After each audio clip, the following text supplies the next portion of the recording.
As you heard from some of the comments in the Joys and Sorrows yesterday, about 20 of us from church gathered for a day-long silent retreat to gather ourselves and begin the new year.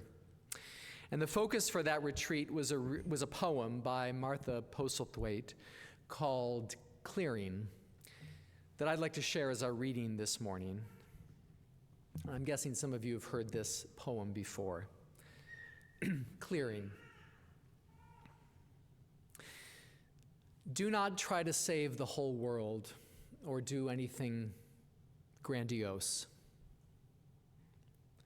Instead, create a clearing in the dense forest of your life and wait there patiently until the song that is your life falls into your own cupped hands and you recognize it and greet it. Only then will you know how to give yourself to this world so worthy of rescue.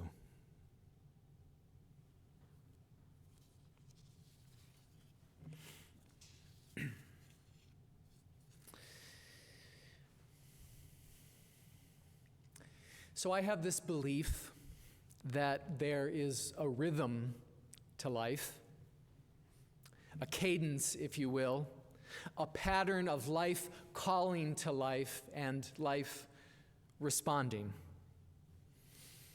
You know, if we spend just a little quiet time outdoors, it's hard to miss this rhythm, this call and response. From a high branch in the birch tree, a sparrow sings his song, remarkably loud and clear for such a tiny creature. Then, wait for it, from far across the meadow, his mate replies. Call and response. While hiking at dusk in a California canyon, I hear a coyote howl at the just visible moon. Before I know it, every canine within earshot, wild and domestic, is baying along with him. Call and response. In the summer heat, a single cicada begins to rattle and hum in the trees. Soon the entire forest swells in a droning cicada choir. You've heard it. Call and response. The trees sway and dance to the wind blowing down the Charles River. The tides ebb and flow as the moon passes through her phases. This is the rhythm of the world. The cadence of life itself. First call and then response. As Kaylee alluded to earlier, we're doing that right now, right? All good worship participates in this same dynamic of call and response. Our hymns, our prayers. The preacher says, "Can I get an amen?" And the people say, "Yes."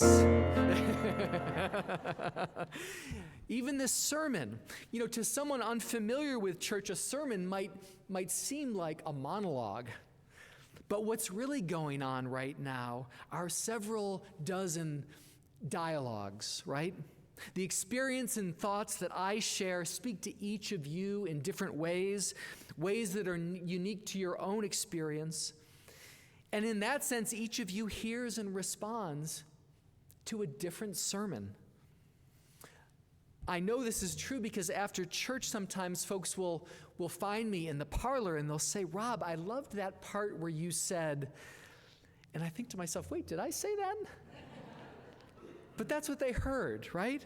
Every call elicits in each of us a unique response. Friends, I think our lives are like this too. Think about it. Something beautiful in the world calls out to you, and what do? You respond with gratitude, with love, with a desire to add your own beauty to the world. Or perhaps the pain and injustice of the world cry out to you touch you deeply, break your heart. And you respond with compassion, with action. Something you read online, a verse of poetry, a conversation with a friend stimulates your own thoughts and actions. I find it helpful sometimes to think of my own life as a kind of chorus of calls and responses. Sometimes it feels like a cacophony of calls and responses. And maybe this is especially helpful this time of year, the new year, when we often find ourselves taking stock of our lives. Where have we come from? And where are we going? Now, the tradition this time of year, of course, is to make a resolution in the new year. Make a New Year's resolution, and maybe you've made a resolution or two for this new year. Just speaking for myself, though, I've got to admit to a rather spotty track record of actually following through on the resolutions I've made over the years. I make them, and just as often I break them. And over the years, this pattern of underachievement has forced me to confront the possibility that my resolve, which is to say my willpower, isn't as powerful as I think it is. I think our individualistic culture in the United States maybe invites us to place too much faith in our individual will. But if we were to think of our lives as dancing to this rhythm of call and response, then maybe we'd create a different tradition in the new year. Maybe when deciding how best to spend the year, what to give ourselves to in this new year, we'd begin not by resolving, not by imposing our own will on the world, but by listening. How is the world calling to me in this new year? And discerning, how might I respond? Don't get me wrong, our will, our resolve can be a powerful tool. But we are so much more powerful when we act in concert with forces that are larger than ourselves. Forces more powerful and plentiful than our individual will. Our lives are powerful when they are lived as a heartfelt response to the world's call. I think we've talked about this before, about how I believe there's a kind of sweet spot that we can find in our lives, a place where our own gifts and passions and joy match the world's needs and desires. And there's this good fit, like Cinderella's glass slipper. You've maybe heard the line by the late author and pastor Frederick Buechner, who defines our vocation, our purpose in life, as the place, quote, where our deep gladness meets the world's deep hunger, right? Its deep need. That's a sweet spot indeed. And I'm here to tell you that that good fit can be found, and not only in fairy tales. Over the course of my ministry, it's been the people in my congregations who've taught me over and over that it is indeed possible to find that sweet spot. I've had the privilege of accompanying folks on the difficult but exciting journey of discerning where the world is calling them and how they might respond. And I've accompanied enough of them to know that that spot can be found. And I'll tell you that when it happens, It's a powerful thing to witness. It's powerful to watch someone shift from feeling like their life is just a little bit out of sync with the world to finding that rhythm, that cadence of call and response. There's this release of energy and creativity in people's lives. There's a quality of wholeheartedness to their living. It's wonderful to behold. It's something I wish for all of us in this new year. Call and response.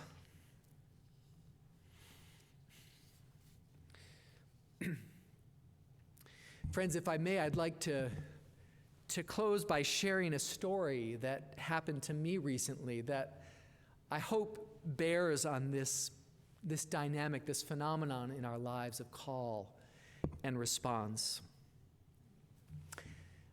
A couple of years ago, I was given a wonderful opportunity to address a gathering, a convention of about 6,000 LGBTQ activists and their allies.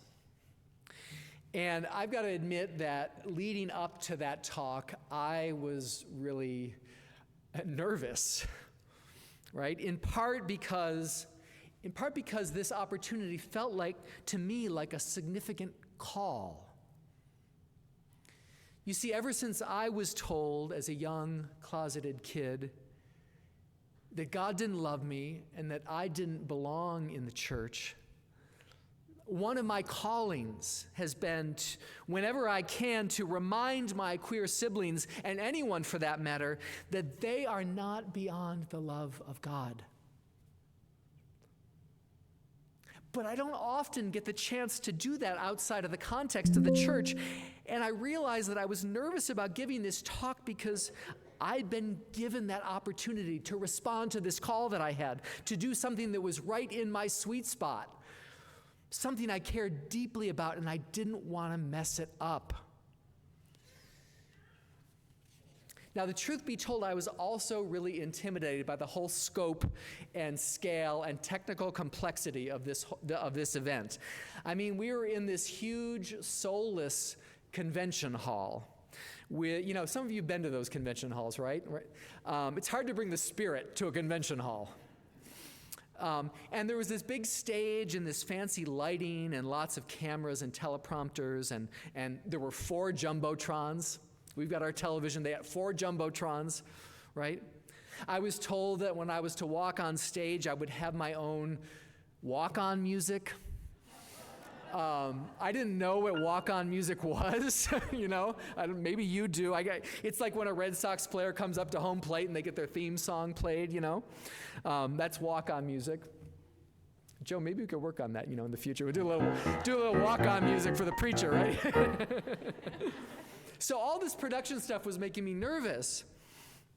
And anyways, the day before my address, I had to go through this elaborate tech rehearsal in the empty convention hall, practicing my entrance and my speech and getting the teleprompter right. And I was brought backstage by a very friendly tech person who walked me past all the people on the computers, controlling all the stagecraft, and who finally brought me to the place where I would, behind the curtain on the stage where I would make my entrance the next day. And she said to me, okay, now tomorrow, you just wait here behind the curtain, and when you hear the VOG call your name, well, step right out on stage and do your thing. VOG? I asked. Yeah, she said. The voice of God. When he calls your name, step out onto the stage and do your thing. He? I asked. Look, I'm confused. I said, I'm a minister. I think you and I might have a different understanding of the phrase voice of God. And she laughed and she said, oh, I'm sorry. I forgot you were a preacher. She said, in show business, the VOG, the voice of God, that's that disembodied voice that announces over the loudspeaker the name of the next act, right? I said, oh, you mean like, ladies and gentlemen, please welcome to the stage. She said, exactly. That's the VOG. Anyways, we both got a good chuckle out of our misunderstanding. And more importantly, it helped me relax a little bit. And the next day, right before I was to go on stage for the real event, with butterflies in my stomach, that same tech assistant put her hand on my shoulder, and she smiled at me and she said, okay, preacher, when you hear the voice of God call your name, go out on that stage and do your thing. Thanks, I said. And I did. I did my thing. I responded to the call.